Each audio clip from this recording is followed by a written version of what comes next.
This is miso glazed eggplant. I don't eat a lot of eggplant, but I will eat an entire eggplant this way. If you have people come over and you're like, hey, I'm gonna make you some miso glazed eggplant, they're gonna be like, yeah, right, sure. They're gonna be so surprised. It's like absolutely delicious. Let's go. This is a quick 15-minute recipe. Dice your eggplant into 1.5-inch cubes.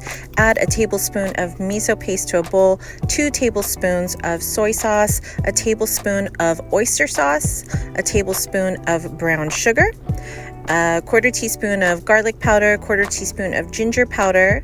You want to add 2 tablespoons of water, a 1/2 teaspoon cornstarch, and white pepper. You're going to mix that really well and put your sauce aside.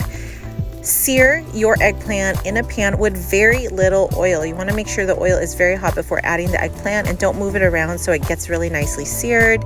Add the sauce, toss it around, and look, it's sticky, it's glossy, it's better than takeout. It's so absolutely savory, umami, and delicious. Garnish with chilies, sesame oil, sesame seeds, scallions, whatever you like. Follow and like for more Asian recipes.